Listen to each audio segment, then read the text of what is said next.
बैठ जाओ सर, आप लोग भी जहां खड़े हो वहां बैठ जाओ। और जो लोग हैं इधर आ जाओ, इधर इधर आ जाओ, इधर आ जाओ, बैठ जाओ।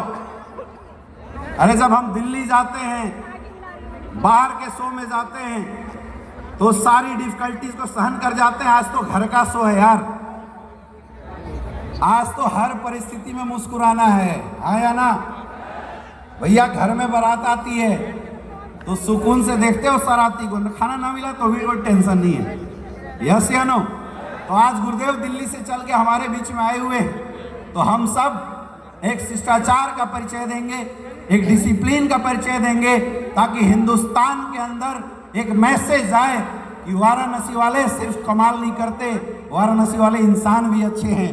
भीड़ होने के बावजूद भी ऐसा महसूस होना चाहिए कि एक अच्छे लोगों के बीच में आए हैं। तो जिसको जहां जगह मिलता है बैठ जाओ, और जिसको जगह नहीं मिलता है अपने जगह पे खड़े रहना। जो जितना कष्ट झेलता है उसकी जिंदगी उतनी हसीन होती है, इसलिए कोई दिक्कत नहीं, यस या नो, हाँ या ना। कोई दिक्कत तो नहीं है, कोई समस्या तो नहीं है। तो जिसको जहां जगह मिलता है आराम से बैठो।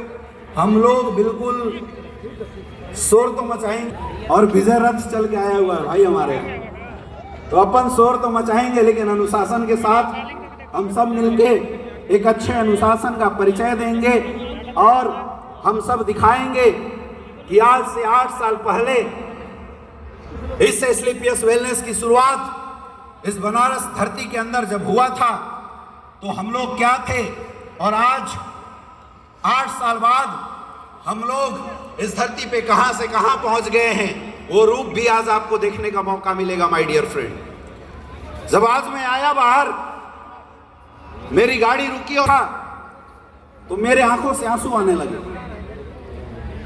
क्योंकि बोलते हैं कि कोई भी इंसान किसी काम की शुरुआत करता तो मजबूर अपने परिवार को अच्छा बना है, लेकिन उसका काम बाकी लोगों की जिंदगी में इतना बड़ा अंजाम दे दे, शायद शुरुआती समय में कोई ऐसा नहीं सोचता।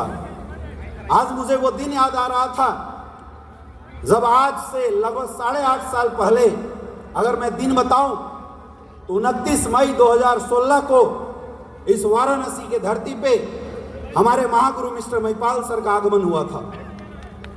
और लगभग आज यहाँ 12,000 से ज्यादा लोग बैठे हैं, और उस दिन मात्र 12 लोग हम लोग सर के सामने बैठे थे। मुद्दा क्या था? मुद्दा सिर्फ एक ही था कि आज तक पूर्वांचल वालों को डायरेक्ट सेलिंग के द्वारा ठगा गया था, लूटा गया था, तबाह किया गया था, बर्बाद किया गया था। झूठे वादे किए गए थे, झूठ बोले गए थे, लोगों के साथ गलत हुआ था, लोगों की जिंदगी खराब हुई थी, लोगों की जिंदगी बर्बाद हुई थी। और उसका एक एग्जाम्पल मैं भी था उस दौर में। मेरे दोस्त, सन 2011 में मैं वाराणसी के धरती पे आया था। ऐसा नहीं काम करने आया था, पढ़ाई करने आया हुआ था, और कोई छोटी मोटी पढ़ाई करने नहीं आया था, MBBS की पढ़ाई करने आया था। मेरे माँ बाप, पापा किसान थे, तो बचपन से एक ख्वाहिश थी कि बड़ा होने के बाद अपने परिवार की जिम्मेदारी उठानी है। और मुझे एक अच्छा ऑप्शन लगा था कि अगर मैं MBBS कर लूंगा, डॉक्टर बन जाऊंगा, तो मैं लोगों की सेवा कर सकता हूं, लोगों के लिए अच्छा कर सकता हूं। क्योंकि बोलते हैं भगवान के बाद दूसरा नाम डॉक्टर का आता है, क्योंकि वो लोगों की मदद करता है, लोगों की जिंदगी देता है। इसलिए मैंने इस प्रोफेशन को चूज किया था। और मुझे अपनी एजुकेशन के लिए इस दुनिया की सबसे अच्छी धरती वाराणसी धरती मिली थी सन 2011 के अंदर। लेकिन बोलते हैं कि इंसान चाहे अपनी कितनी भी कोशिश कर ले, परमात्मा ने जिस उद्देश्य से उसको इस धरती पे पैदा किया है, उस उद्देश्य की तरफ मोड़ ही देता है। और ऐसा ही कुछ हुआ।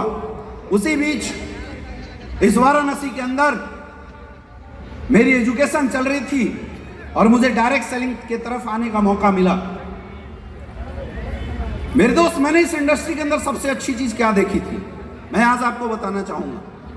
और ये बात सिर्फ मैं इसलिए कर रहा हूं क्योंकि आज का दौर देखने के बाद, आज का समय देखने के बाद, मुझे वो सारी चीजें 5 मिनट के अंदर फ्लैश आउट हो रही है। इसलिए मैं आपसे बताना चाहता हूं, आप सबको ये समझाना चाहता हूं।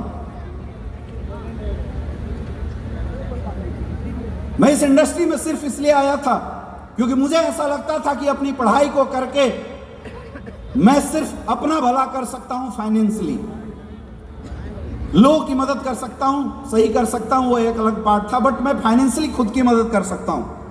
लेकिन इस इंडस्ट्री में आने के बाद मैंने ये महसूस किया था कि ये दुनिया की इकलौती ऐसी इंडस्ट्री है जहां पे एक अनजान इंसान के लिए अपनी जिंदगी जीता है। एक अनजान इंसान दूसरों के लिए मेहनत करता है और दूसरों की लाइफ में बदलाव करता है। दैट इज द पॉइंट जो मुझे इस इंडस्ट्री में सबसे अच्छी लगती थी। मैं इस इंडस्ट्री के अंदर आया था, लेकिन जैसा मैंने आपको बताया कि आज से 5 साल, 8 साल, 10 साल पहले इस पूर्वांचल के अंदर हजारों कंपनियां आई, हजारों लोगों ने डायरेक्ट सेलिंग किया, लेकिन सिर्फ इस्तेमाल हुआ और मैं भी वैसे ही शिकार हुआ था।